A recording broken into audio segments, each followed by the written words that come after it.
নামাজের মধ্যে রুকুতে যাও, এইটাই যেমন নামাজের অংশ। নামাজের মধ্যে সিজদাতে যাও, এটাও নামাজের অংশ। নামাজের মধ্যে তাশাহুদের জন্য বসে যাও, এটাও নামাজের অংশ। হে আমার উম্মতের দল, শোনো, আল্লাহ পাক রব্বুল আলামিন যে গাছ বানাইছেন, এই গাছটা সব সময় দাঁড়িয়ে থাকে। এই গাছের দায়িত্ব হলো ওই যে বান্দা নামাজের জন্য কিয়াম করে, নামাজের জন্য দাঁড়িয়ে যায়। আল্লাহ পাক রব্বুল আলামিন গাছকে সব সময় নামাজের জন্য দাঁড় করেছেন, সব সময় কিয়ামের হালাতে রেখেছেন। এ মুসলমান, আপনার বাড়িতে উট আছে, ভেড়া আছে, দুম্বা আছে, ছাগল আছে, গরু আছে, আপনি ফলো করবেন। কখনো গরু কখনো ছাগলের মাথা আকাশের দিকে থাকে না, সব সময় জমিনের দিকে থাকে। নবীজি বলেন, এই চতুষ্পদ জন্তু সব সময় আমার মালিকের রুকুর হালাতে রয়ে গেছে, নামাজের রুকুর হালাতে রয়ে গেছে। এ মুসলমান, কীট পতঙ্গ, নবীজি বলেন, কীট পতঙ্গ সব সময় নামাজের মধ্যে সবচেয়ে দামি অংশটুকু হলো সিজদা করা। কীট পতঙ্গ সব সময় সিজদার হালাতে রয়ে গেছে। এ মুসলমান, নবীজি বলেন, জমিনের মধ্যে ওই যে সিলেট, খুলনা, বাগেরহাট, চট্টগ্রামে পাহাড় রয়ে গেছে রে মুসলমান। আল্লাহর রাসূল বলেন, জমিনের পাহাড় পর্বত সব সময় তাশাহুদের অবস্থান রয়ে গেছে। চিৎকার দিয়ে কন্যা মারহাবা। আমার নবী বলে, আমার সাহাবীর দল, শোনো, গাছের মধ্যে হাইওয়ান, জানোয়ার, কীট পতঙ্গ, পাহাড় পর্বত, নামাজের এক একজনের এক এক দায়িত্ব দিয়েছেন কে? জোরে বলেন কে? মানুষের মধ্যে আল্লাহ পাক রব্বুল আলামিন সমষ্টি নামাজের হালাতে পয়দা করেছেন রে মুসলমান। আল্লাহর রাসূল সাল্লাল্লাহু আলাইহি ওয়াসাল্লাম একটা সুখবর দিয়ে বলেন, শোনো, তোমরা যখন নামাজের মধ্যে দাঁড়িয়ে যাও, ওই যে তোমার বাড়ির গাছটা দাঁড়িয়ে গেছে, ওই গাছের যে সওয়াব হয়, এই সওয়াবটুকু আল্লাহ তোমার আমলনামায় দেবে। তুমি যখন নামাজের মধ্যে রুকুতে যাওয়ার দিয়ে বলো সুবহান রাব্বিল আযীম, ওই যে তোমার বাড়ির হাইওয়ান, জানোয়ার, পশু রুকুর হালাতে রয়ে গেছে, তোমার রুকুটা কবুল হতেও পারে, নাও পারে, কিন্তু জানোয়ারের রুকু তো আল্লাহ কবুল করছেন, কিন্তু জানোয়ারের রুকুর সব আল্লাহ তাআলা তোমার আমলনামায় দান করবে। এ মুসলমান, 3 নম্বর, ওই যে কীট পতঙ্গ, ছোট্ট ছোট্ট পোকামাকড়, এইগুলো সব সময় সিজদার হালাতে রয়ে গেছে।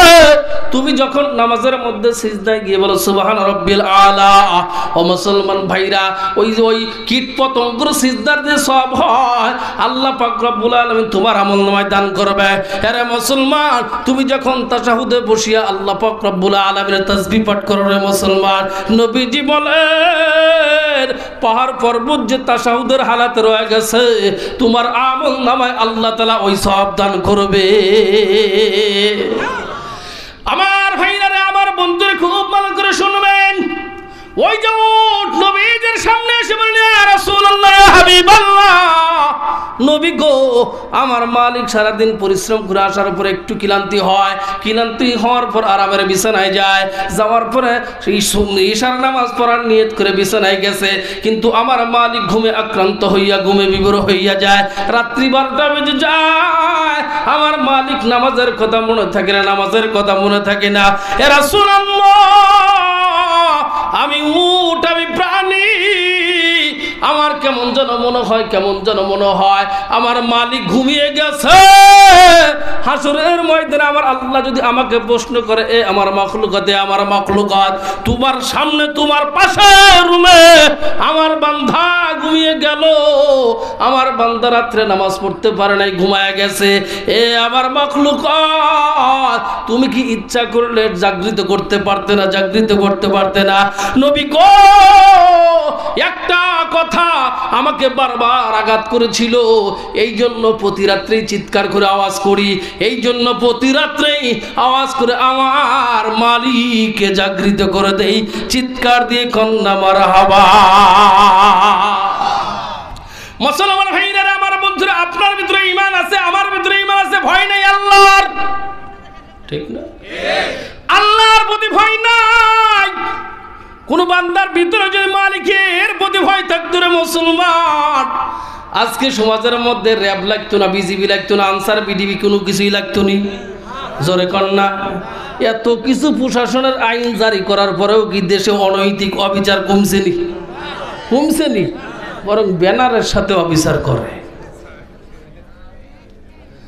আমার ভাইরা, আমার বন্ধুরে, আজকে দুনিয়ার জীবনে মানুষ ইমানদার, মানুষ দাবি করে আমি একজন ইমানদার, কিন্তু মানুষের ভিতরে ভুল আছে না নাই? জোরে বলেন আছে না নাই? মানুষ দুই হালাতে জিন্দেগি যাপন করে। কয় হালাত? দুই তরিকায় মানুষ জিন্দেগি যাপন করে। একটা হালাত, একটা অবস্থান হলো মানুষ নিজের চোখের দৃষ্টি মাফিক জীবন যাপন করে, আর একটা হলো খবর মাফিক জীবন যাপন করা। কয় হালাত? কয় হালাত? একটা হলো দৃষ্টি মাফিক, আর একটা হলো খবর মাফিক। দৃষ্টি মাফিক কেমন? আপনি বুঝতেছেন চুরি করলে টাকা পাওয়া যায়, ডাকাতি করলেও টাকা পাওয়া যায়, ঠিক না? আপনি বুঝতেছেন সুদ খাইলেও টাকা পাওয়া যায়, ঘুষ খাইলেও টাকা পাওয়া যায়, মিথ্যা কথা বললেও টাকা পাওয়া যায়। আছে না নাই? এ মুসলমান, সুদখোর দুনিয়ার প্রতি লোভ, ঘুষখোরের দুনিয়ার প্রতি লোভ। দৃষ্টি দিয়ে দেখছেন সুদ খাইলে টাকা আসে, ঘুষ খাইলে টাকা আসে। চক্ষু দৃষ্টি অনুযায়ী জীবন যাপন করে মুসলমান, এই অনুযায়ী জীবন করলে লাভ না লস? জোরে কন্যা, লাভ না লস? বাড়ি গাড়ি ইন্ডাস্ট্রিজ প্রপার্টিজ বানাইছে, কিন্তু তারপরেও বাড়িতে বসবাস করতে পারে না। আছে না নাই? এ মুসলমান, যারা সুদ খাইছে, যারা ঘুষ খাইছে, খবর লাগান। হয়তো ছেলে নেশা করে, নতুবা মেয়ে নেশা করে, নতুবা নিজের বউ নেশা করে অন্য জায়গায় চলে গেছে। আসেনি? আমার ভাইরা, আমাদের পাবনাতে একটা শব্দ আছে, হারামে আরাম নাই। ঠিক আছে, হারামে আরাম নাই। দৃষ্টিমাফিক জীবন যারা কাটাইছে তাদের লাভ নাই, লাভ নাই, সবই লস, সবই লস। দরবেশ বাবার দুনিয়াও গেছে, আখিরাতও গেছে। কথা কয় না? দরবেশ বাবার দুনিয়াও গেছে, আখিরাতও গেছে, ঠিক কিনা বলেন? ও মুসলমান, যারা খবর অনুযায়ী জিন্দেগি যাপন করে, আল্লাহ পাক খবর দিছে বান্দা নামাজ পড়ো, আল্লাহ পাক খবর দিছে বান্দা রোজা করো। আরে মুসলমান, আল্লাহ পাক খবর দিছে ও বান্দা, যদি তোমার টাকা থাকে যাকাত প্রদান করো। যদি মালিকের হুকুম মানা যায়, বান্দার দুনিয়াতেও লাভ, আখিরাতেও লাভ। ঠিক কিনা বলেন?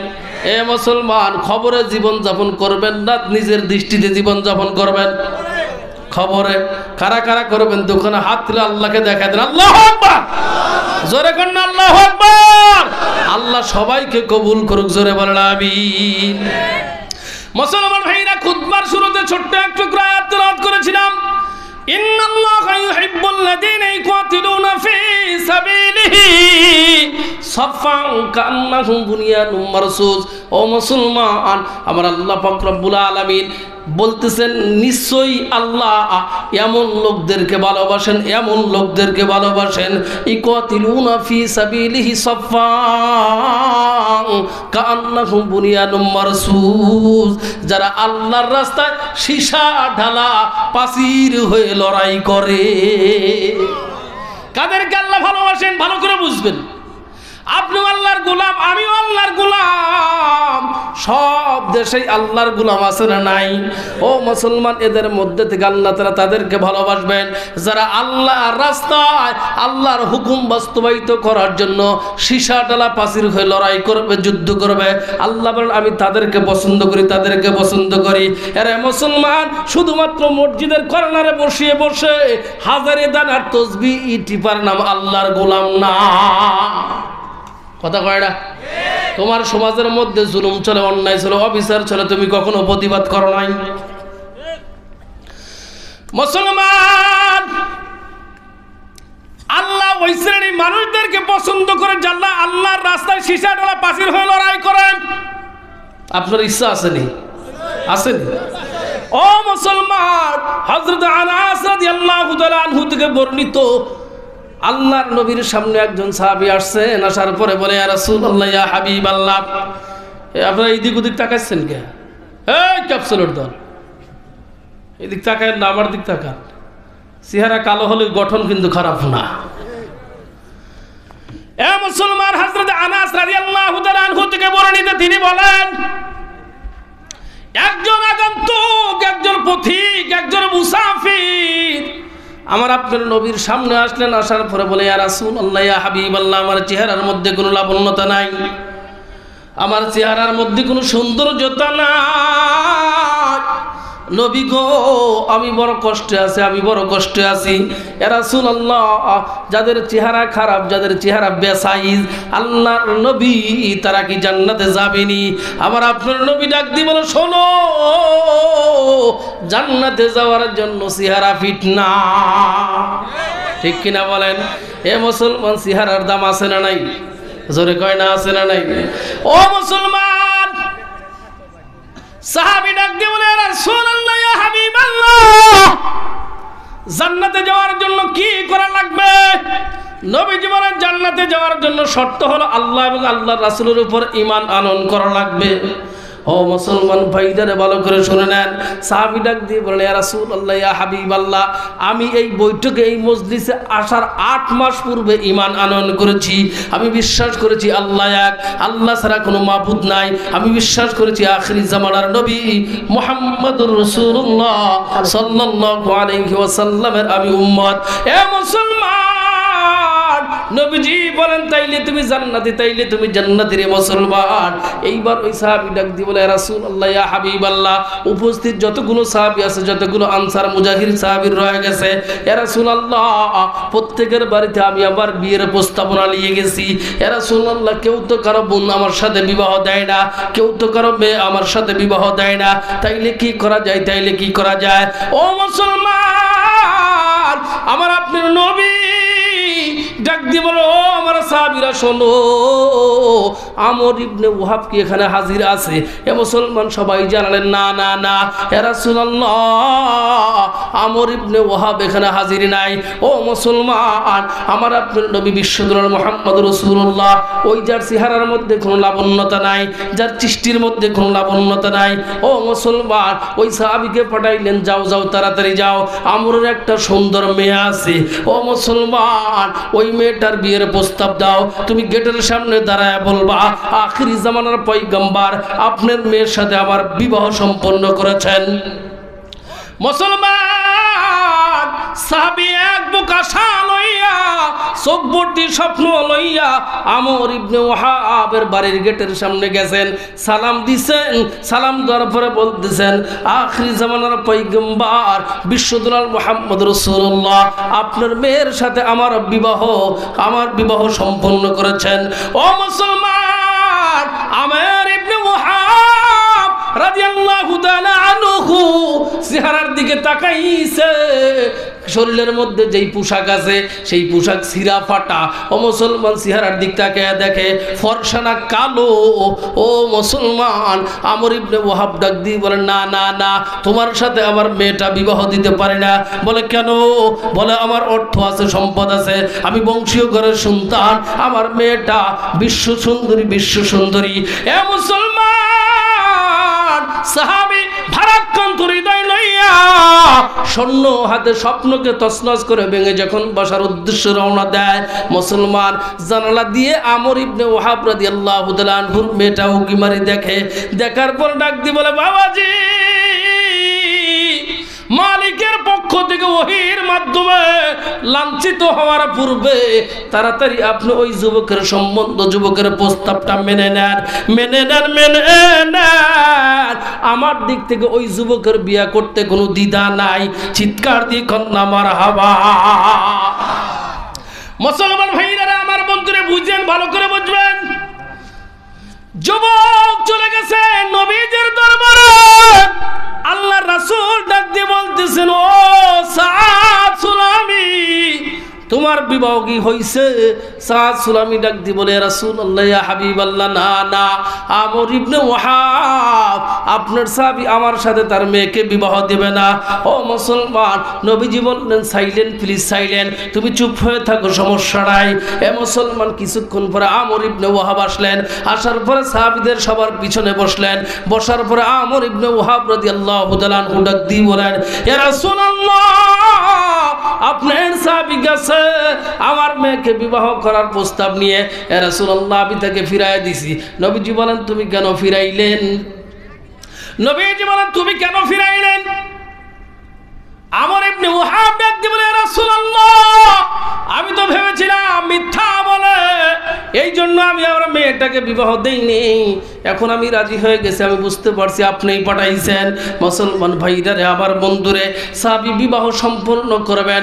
আল্লাহ রাসূল 400 দিরহাম দেন মোহর ধার্য করেছেন। ও মুসলমান, সাহাবী ডাক দিয়ে বলে, ইয়া রাসূলুল্লাহ, ইয়া হাবিবাল্লাহ, আমার তো শরীরে পোশাক নাই, অর্থ সম্পদ কিছুই নাই, 400 দিরহাম আমি কই পাবো?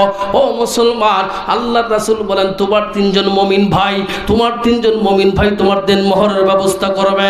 ও মুসলমান, 1 নম্বরে হযরত উসমান ইবনে আফফান রাদিয়াল্লাহু তাআলা আনহু, 2 নম্বর আব্দুর রহমান ইবনে আউফ রাদিয়াল্লাহু তাআলা আনহু, 3 নম্বর হযরত আলী রাদিয়াল্লাহু তাআলা আনহু।